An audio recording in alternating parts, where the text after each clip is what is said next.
सन 1461 का साल अनातोलिया और बहीरे असवद की तारीख में एक फैसला कुन मोड़ साबित हुआ, जब सुल्तान मोहम्मद खान सानी, जो पूरी दुनिया में सुल्तान मोहम्मद फ़ातिह के नाम से मशहूर थे, अपनी सल्तनत के मशरक़ में मौजूद आखिरी बाज़ंतीनी बाक़ियात यानी तराबज़ोन की रियासत को हमेशा के लिए उस्मानी सल्तनत का हिस्सा बनाने के लिए एक अजीम तारीख़ी मुहिम पर रवाना हुए। कस्तांतनिया की फ़तह के तकरीबन 8 साल बाद, जब दुनिया सुल्तान की अस्करी महारत और सियासी बसीरत से हैरान थी, उन्होंने महसूस किया कि मशरक़ी अनातोलिया में वाक़ई ये छोटी मगर ताकतवर रियासत उस्मानी सल्तनत के इस्तेहकाम के लिए मुस्तकिल ख़तरा बनी हुई है। तराबज़ोन की यूनानी रियासत, जिसके हुक्मरान डेविड कोमेनिनोस थे, बज़ाहिर कमज़ोर नज़र आती थी, मगर हकीकत ये थी कि वो मुख्तलिफ यूरोपी ताकतों और कफ़काज़ की रियासतों से खुफिया ताल्लुकात रखकर उस्मानी दुश्मनों की पुश्त पनाही करती रही। इसने कई बार उस्मानी इलाकों में बगावतों को हवा दी, टैक्स देने से इनकार किया और बहेरे असवद की तिजारत पर कंट्रोल हासिल करने की कोशिश की। सुल्तान मोहम्मद फ़ातिह जानते थे कि कस्तांतनिया की फ़तह के बाद सल्तनत का अगला कदम यही होना चाहिए, तराबज़ोन को मुकम्मल तौर पर सल्तनत में शामिल करना, ताकि अनातोलिया के पूरे शिमाली हिस्से में इस्तेहकाम कायम हो सके। इसी मकसद के साथ सुल्तान ने अपनी शाही कौंसिल में ऐलान किया कि वो इस मुहिम की खुद क़यादत करेंगे। जब ये खबर फैली तो पूरे अनातोलिया में एक नया जोश पैदा हो गया।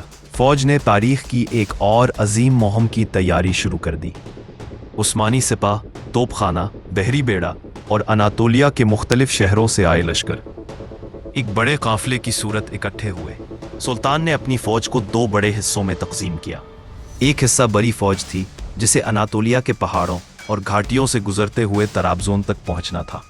दूसरा हिस्सा बहरी बेड़ा था, जो बहीरे असवद के किनारे किनारे तराबज़ोन के साहिलों की निगरानी करता और दुश्मन की कमक को रोकने के लिए तैनात था।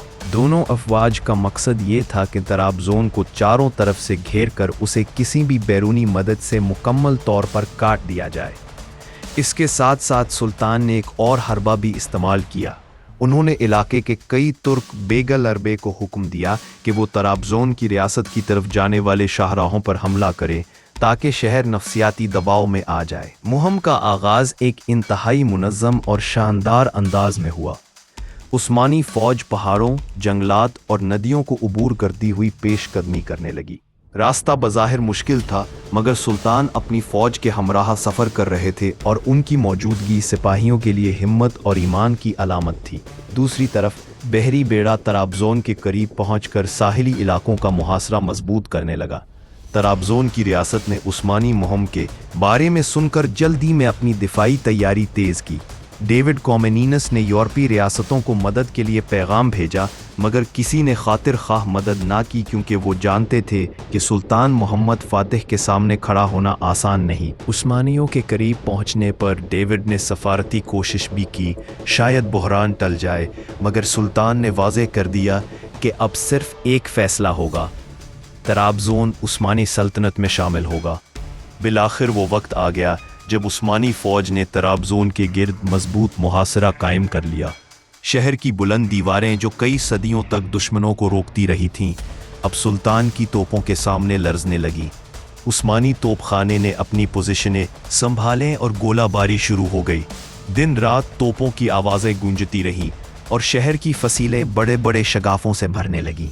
ये गोलाबारी सिर्फ ताकत का इजहार नहीं थी, बल्कि सुल्तान का ये पैगाम भी था कि वो आखिरी दम तक पीछे नहीं हटेंगे। मुहासरे के दौरान तराबज़ोन के अंदर खाने पीने की कमी बढ़ने लगी। अवाम खौफज़दा थे, जबकि हुक्मरान तबका अपनी बका के लिए फ़िक्रमंद था। दुश्मन अफ़वाज को पता चल चुका था कि उस्मानी फ़ौज न सिर्फ तादाद में ज़्यादा है, बल्कि तंजीम, हिकमत अमली और अज़्म में भी कहीं आगे है।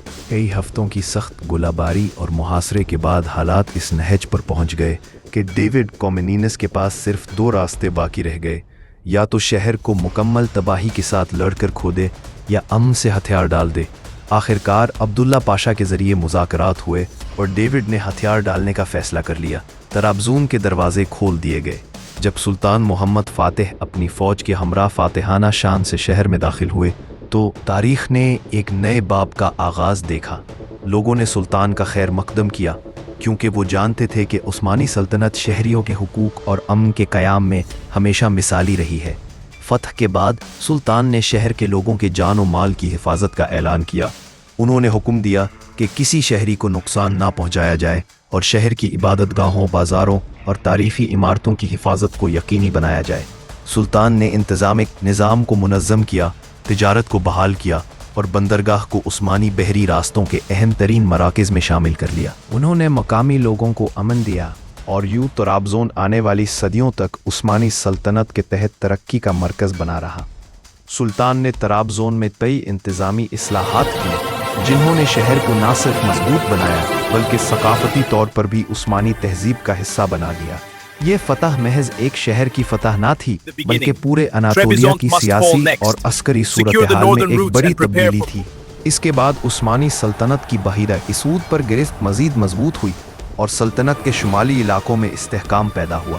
یوں سن 1461 میں سلطان محمد فاتح کی طرابزون فتح نے بازنطینی سلطنت کی آخری مستقل شاخ کو بھی ختم کر دیا۔ اس کے ساتھ ہی صدیوں سے قائم ایک یونانی ریاست کا خاتمہ ہوا اور عثمانی سلطنت اپنی عظمت کی نئی بلندیوں کی طرف بڑھنے لگی۔